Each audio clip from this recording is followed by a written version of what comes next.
చూడండి, 1 సెకండ్ చూడండి. మామూలు వేగంలో 6/7 వంతుకు ఒకడు ప్రయాణించి 12 నిమిషాలు ఆలస్యంగా చేరాడు. ఆ దూరం వెళ్ళడానికి అతనికి మామూలుగా పట్టే కాలం ఎంత అన్నాడు. సో వేగాల మధ్య నిష్పత్తి చూస్తే 6/7. మరి కాలంగా చేంజ్ చేస్తే వేగం అనేది కాలానికి విలోమానుపాతంలో ఉంటుంది కాబట్టి 6/7కి విలోమం 7/6. అంటే డిఫరెన్స్ ఎంత? 1 భాగం.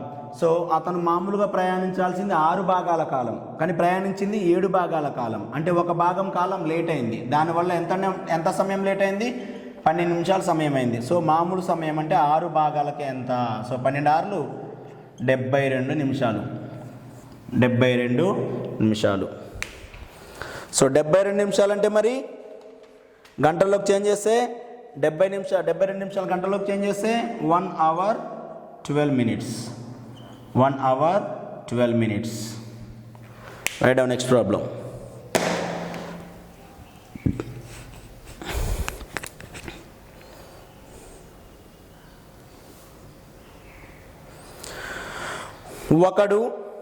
ఒకరోజు ఇంటి దగ్గర బయలుదేరి 2.5 కిలోమీటర్ల వేగంతో నడుస్తూ స్కూలుకు 6 నిమిషాలు ఆలస్యంగా వెళ్ళాడు. మరునాడు అతడు తన వేగాన్ని 1 km/h పెంచి 6 నిమిషాలు ముందుగానే స్కూలుకు చేరుకున్నాడు. ఇంటి నుంచి స్కూలుకు గల దూరం ఎంత? సెకండ్, ఒకరోజు ఇంటి దగ్గర బయలుదేరి 2.5 kmph వేగంతో నడుస్తూ స్కూలుకు 6 నిమిషాలు ఆలస్యంగా వెళ్ళాడు. మరునాడు అతడు తన వేగాన్ని 1 kmph పెంచి 6 నిమిషాలు ముందుగానే స్కూలుకు చేరుకున్నాడు. ఇంటి నుంచి స్కూలుకు గల దూరము ఎంత?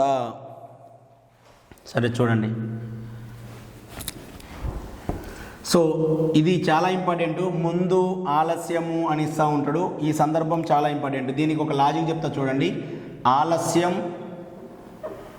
ఆలస్యం అనిస్తే మైనస్, ముందు అనిచ్చిన మైనస్, ఆలస్యం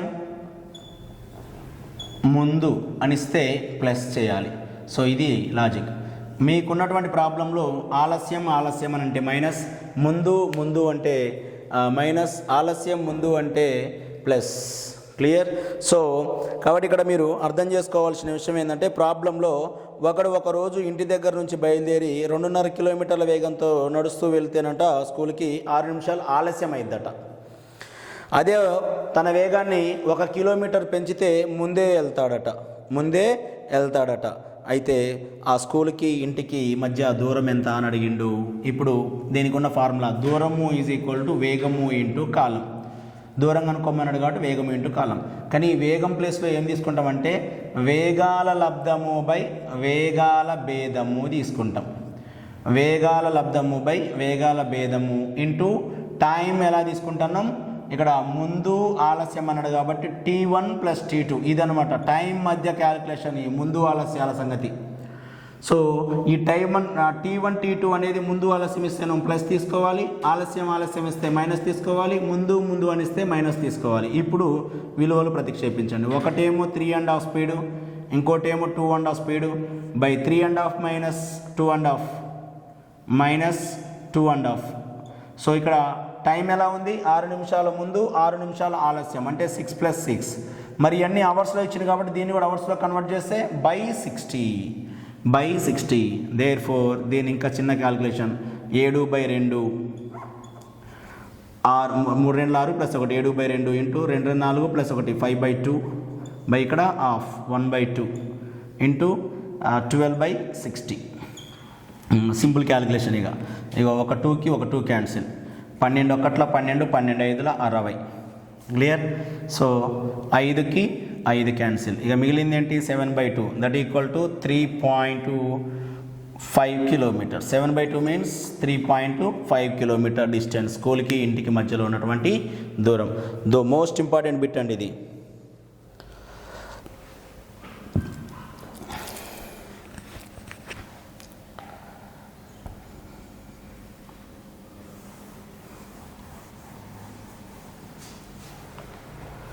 రైట్, నెక్స్ట్ వన్. 40 kmph సగటు వేగంతో ఒకడు 40 kmph సగటు వేగంతో ఒక రైలు బయలుదేరి గమ్యస్థానం సకాలంలో చేరుకుంటుంది.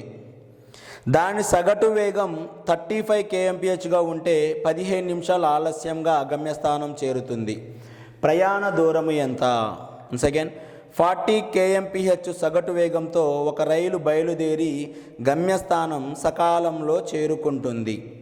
దాని సగటు వేగం 35 kmphగా ఉంటే 15 నిమిషాలు ఆలస్యంగా గమ్యస్థానం చేరుకుంటుంది. ప్రయాణ దూరము ఎంత? ఇక్కడ ఒకటే ఇచ్చాడు సమయం, సో కాబట్టి మనం సింపుల్గా ప్రాబ్లం అప్లై చేయొచ్చు. సో వేగాల లబ్ధం, ఎటువంటి వేగాలు ఇచ్చాడండి? ఒకటి 40 kmph, ఇంకోటి 35 kmph. వేగాల లబ్ధము బై వేగాల భేదము ఇంటూ టైం 15, దీని అవర్స్లోకి మాస్తే by 60, d equal to therefore 40 into 35 by 5 into 15 by 60. So right, next step ఏందిగా క్యాన్సిలేషన్ చేయండి. 15 ఒకట్లు 15 నాలుగులు, 4 ఒకట్లు 4 పదులు, 5 ఒకట్లు 5 ఏళ్ళు 35. therefore 70 కిలోమీటర్స్, 70 కిలోమీటర్స్ దూరం ప్రయాణించింది.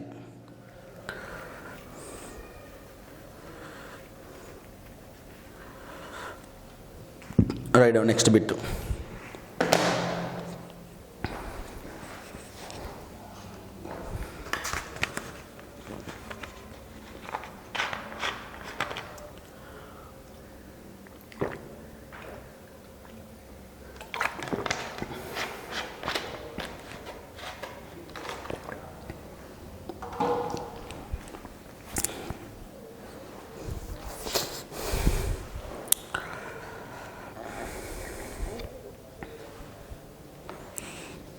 రైట్, చూడండి.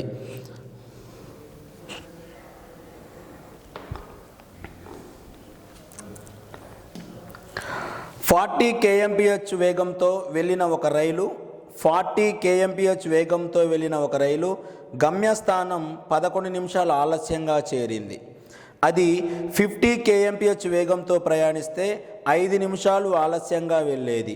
50 kmph వేగంతో వెళితే అది 5 నిమిషాలు ఆలస్యంగా వెళ్ళేది. ప్రయాణానికి దానికి నిర్ణయించబడిన సరైన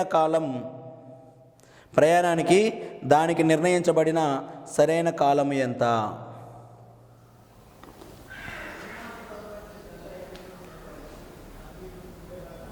వన్స్ అగైన్, 40 kmph వేగంతో వెళితేనట ఒక రైలు గమ్యస్థానాన్ని 11 నిమిషాలు ఆలస్యంగా చేరిద్దట. అది 50 kmph వేగంతో ప్రయాణిస్తే 5 నిమిషాలు ఆలస్యంగా వెళ్ళేదట. ప్రయాణానికి దానికి నిర్ణయించబడిన సరైన కాలము ఎంత అని అడుగుతాడు.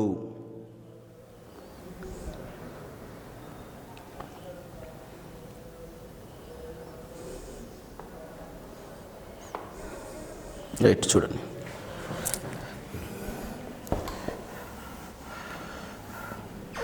సో ముందు ఆలస్యం అని అంటాడు. సో 50తో వెళితే ఒకటేమో 50 స్పీడు, ఇంకోటేమో 40 స్పీడు, రెండింటి యొక్క డిఫరెన్స్ 10. సో 2 ఆలస్యం అని అంటాడు కాబట్టి మైనస్ తీసుకోవాలి. సో ఇది నిమిషాలలో ఇచ్చిండు, దీన్ని గంటల్లోకి చేంజ్ చేయాలంటే by 60. therefore క్యాన్సిల్ చేద్దాం. Then 50 into 40 by 10 into 6 by 60. So 6 ఒకట్లు 6 పదులు, then 2 zeros cancel. therefore 20 kilometers, 20 కిలోమీటర్ల దూరం ఉంది. మరి 20 కిలోమీటర్ల దూరాన్ని ఇక్కడ మనకు కనుక్కోమంది టైం దూరము ఈజ్ ఈక్వల్ టు 20 కిలోమీటర్లు. మరి 20 కిలోమీటర్ల దూరాన్ని 40 కిలోమీటర్ల వేగంతో పోతే 40 kmph వేగంతో పోతే ఎంత టైం పడుతుంది? సో కిలోమీటర్ క్యాన్సిల్, 21 22 అంటే 1/2 అవర్స్ పడుతుంది. అర్ధ గంట టైం పడుతుంది, half an hour time పడుతుందట.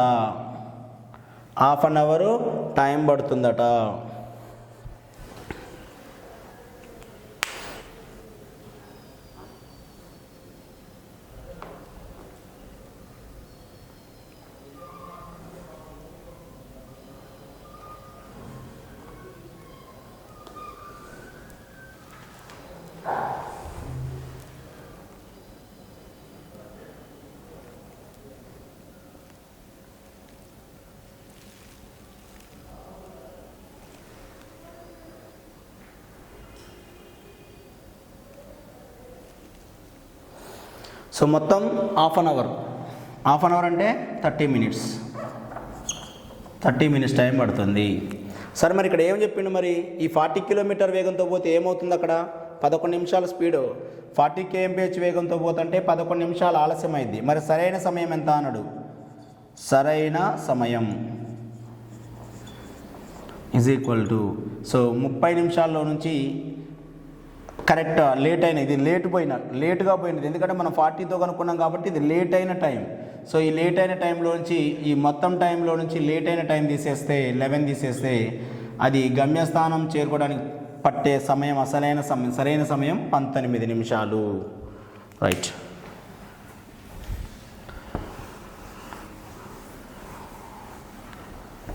Right down. Next problem రాయండి.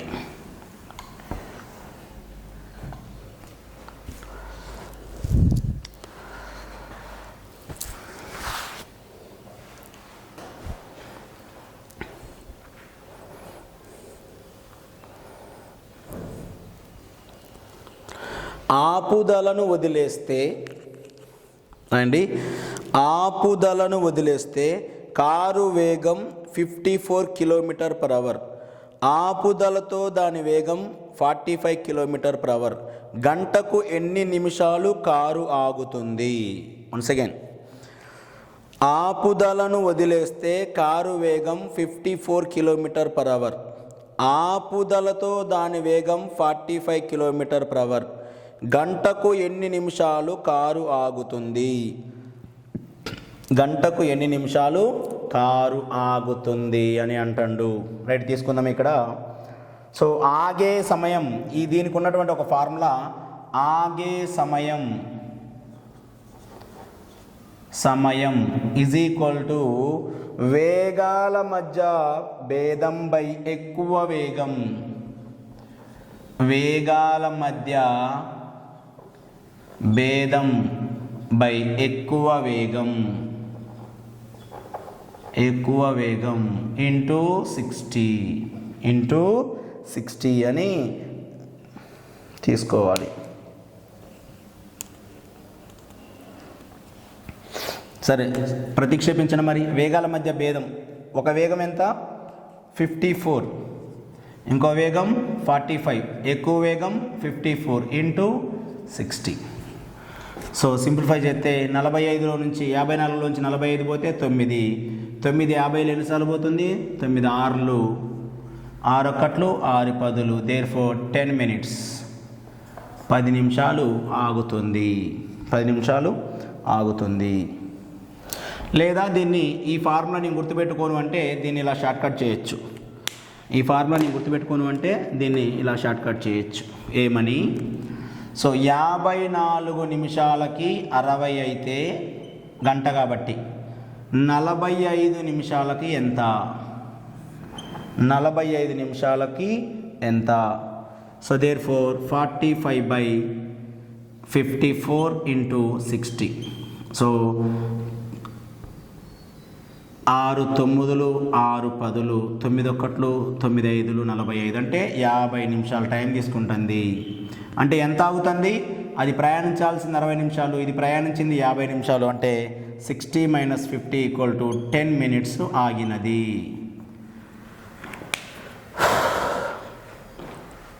Right, next question.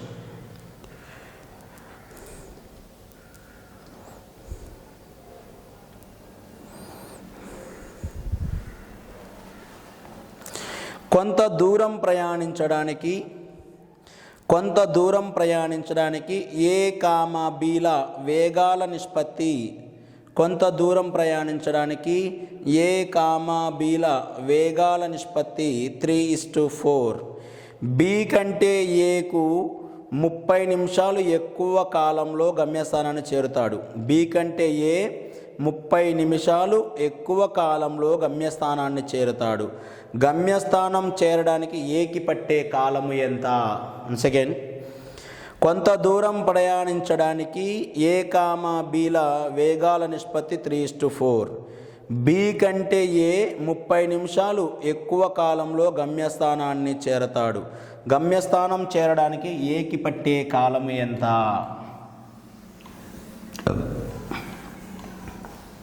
రైట్, చూడండి ఇక్కడ కొంత దూరం ప్రయాణించడానికి ఏ కామ బిల వేగాల మధ్య నిష్పత్తి ఇచ్చాడు. వేగాల మధ్య నిష్పత్తి సరిగా చూసుకోండి, వేగాలు. సో ఏ విధంగా ఇచ్చిండు, ఏ మరియు బి ఇద్దరి యొక్క వేగాల మధ్య నిష్పత్తి ఏమంటాడు, 3:4 అంటాడు. మరి మనకు కావాల్సింది కాలాల మధ్య నిష్పత్తి కదా, కాలాల మధ్య నిష్పత్తి ఏమవుతుంది, 4:3 అవుతుంది. ఎందుకంటే వేగానికి కాలం విలోమానుపాతంలో ఉంటుంది. అంటే ఏ గమ్యస్థానం చేరడానికి 4 భాగాల కాలం పడితే బి గమ్యస్థానం చేరడానికి 3 భాగాల కాలం పడుతుంది. అంటే వీళ్ళిద్దరి మధ్య డిఫరెన్స్ ఎన్ని భాగాలు, 1 భాగం. ఈ 1 భాగం విలువ ఎంత అంటాడు, 20 నిమిషాలు ఆలస్యం పట్టిద్దట. అయితే ఏ గమ్యస్థానం చేరడానికి పట్టే కాలం ఎంత అన్నాడు, 4కి ఎంత, ఏ గమ్యస్థానం చేరడానికి పట్టే కాలం 4కి ఎంత, 30 నిమిషాలు. 30 నిమిషాలు. గమ్యస్థానం చేరడానికి పట్టే కాలం ఎంత అంటే 4 మూల 12, 120 నిమిషాలు లేదా 2 hours, 2 గంటలు. 120 నిమిషాలు అంటే 2 గంటలు. రైట్, నెక్స్ట్ ప్రాబ్లం రాయండి. ఏ నుంచి బీకు ముగ్గురు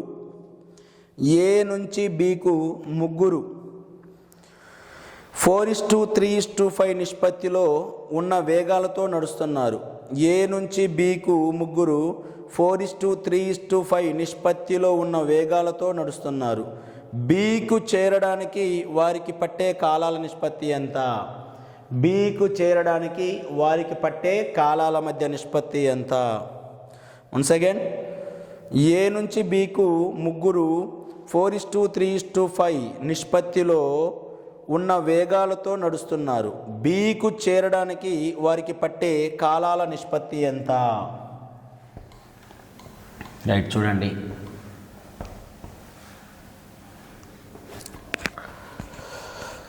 వేగాల మధ్య నిష్పత్తి ఏమి ఇచ్చాడండి, వేగాల మధ్య నిష్పత్తి ఎవరు, ముగ్గురు, ఏబిసి. ఏ నుంచి బీకి చేరడానికి బట్టే ముగ్గురు వేగాల మధ్య నిష్పత్తి 4:3:5. అయితే వారి కాలాల మధ్య నిష్పత్తి ఎంత అని అడిగిండు.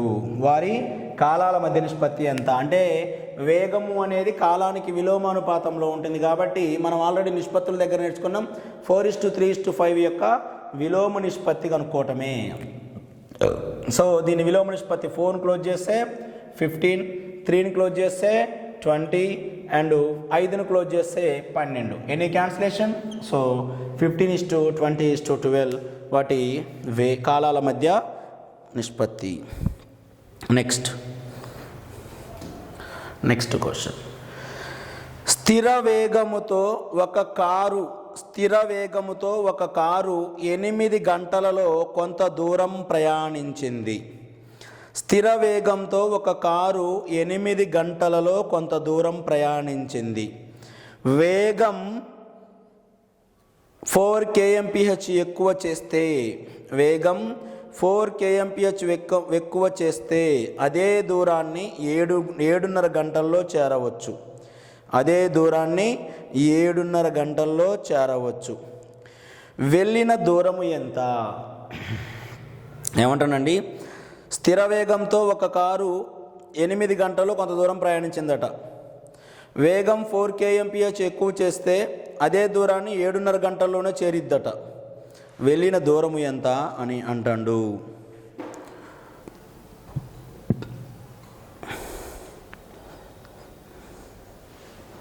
చూడండి,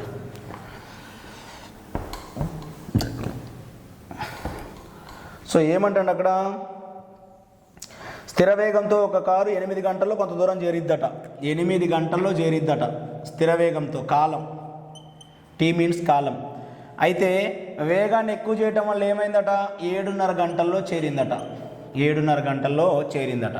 సో అంటే వాటి కాలాల మధ్య రేషియో ఎలా ఉంది, 8:7.5. దీన్ని సింప్లిఫై చేస్తే 7 2 14 + 1 15/2, రెండిటి వస్తే 16:15. సో మనకి కావాల్సింది వేగాల మధ్య రేషియో కదా, మరి ఏమవుతుంది, 15:16 అవుతుంది. వేగాల మధ్య రేషియో ఏమవుతుంది, 15:16 అవుతుంది. అంటే డిఫరెన్స్ వేగం ఎంత, ఒక భాగం. ఈ ఒక భాగం పెరిగిన దానికి ఎంత పెరిగింది? 4 km/h పెరిగితే స్టార్టింగ్ వేగం ఎంత అంటే 15కి ఎంత అంటే 15 60 60 km/h అంటే అది స్టార్టింగ్లో 60 kmph స్థిర వేగంతో వెళుతుంది. అంటే దూరము ఎంత అని అడిగిండు. ఫైనల్గా క్వశ్చన్ ఏమని అడిగిండు? దూరము ఎంత? దూరము ఈజ్ ఈక్వల్ టు వేగము ఇంటూ కాలం. వేగం 60, కాలం 8, 8 6 48, 480 కిలోమీటర్ల దూరం. రైట్, నెక్స్ట్ది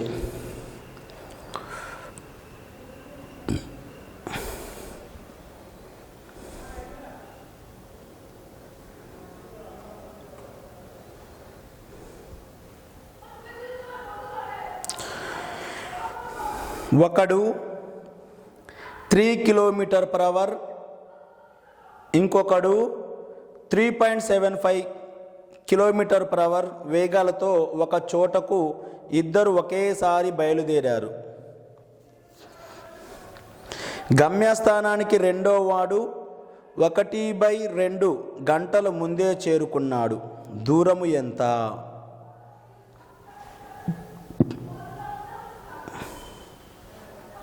ఒకసారి చూడండి.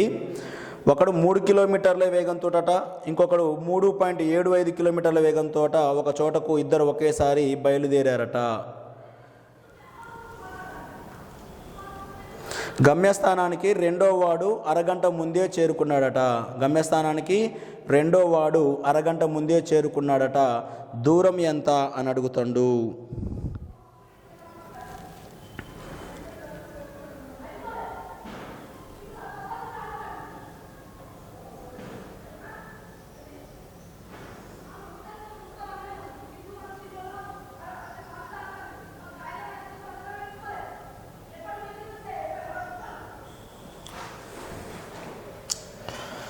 చూడండి,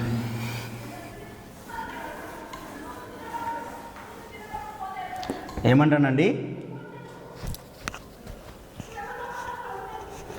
ఒకడేమో 3 kmph వేగాన్ని మెయింటైన్ చేస్తాడు, ఇంకేడేమో 3.75 kmph వేగాన్ని మెయింటైన్ చేస్తాడు. సో దీన్ని సింప్లిఫై చేస్తే 3.75 మీన్స్ 3/1/4 అంటే 3 దీన్ని 3/4 అని రాయొచ్చు కదా.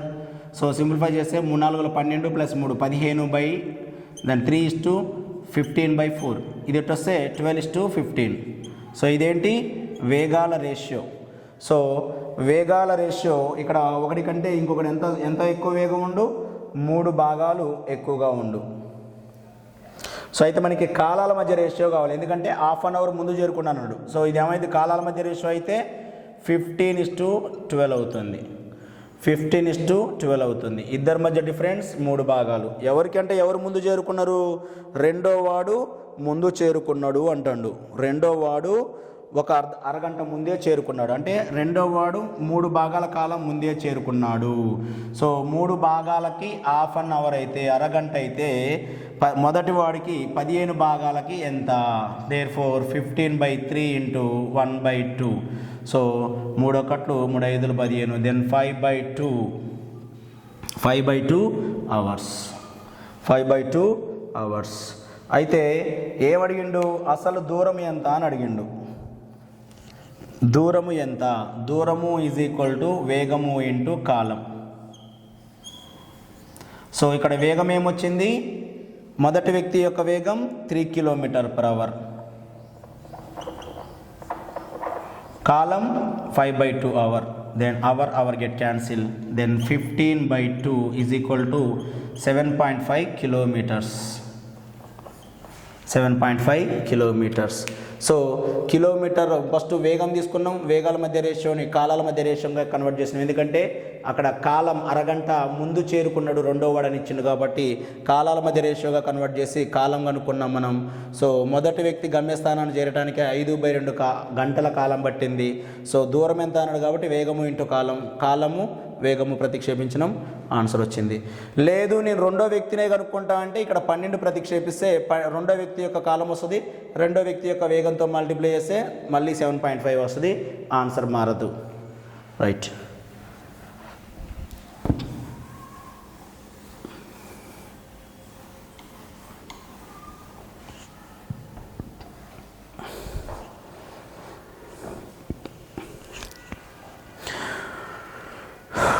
నెక్స్ట్ ప్రాబ్లం రాయండి. ఒకడు 10 km/h బదులు 14 km/h వేగంతో నడిచి ఉంటే 20 కిలోమీటర్లు ఎక్కువ దూరం నడిచేవాడు. అతడు నడవలసిన అసలు దూరం ఎంత? రైట్. నెక్స్ట్, ఒకడు 10 km/h బదులు 14 km/h వేగంతో నడిచి ఉంటే 20 కిలోమీటర్లు ఎక్కువ దూరం నడిచేవాడు. అతడు నడవలసిన అసలు దూరం ఎంత? ఒకడు 10 km/h వేగంతో కాకుండా 14 km/h వేగంతో నడవడం వల్ల ఏమైందట?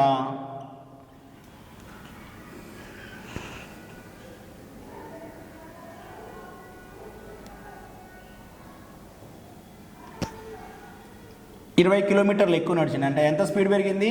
4 km/h స్పీడ్ పెరిగింది. దీనివల్ల ఏమైంది? 20 కిలోమీటర్లు ఎక్కువ నడిచిండు. అసలు నడవాల్సిన దూరం ఎంత అంటే 10 km స్పీడ్తో అసలు పోవాల్సింది అది. సో బై ఎంత? So kilometer cancel, 4 1 4 5 therefore అసలు పోవాల్సిన దూరం 50 కిలోమీటర్స్.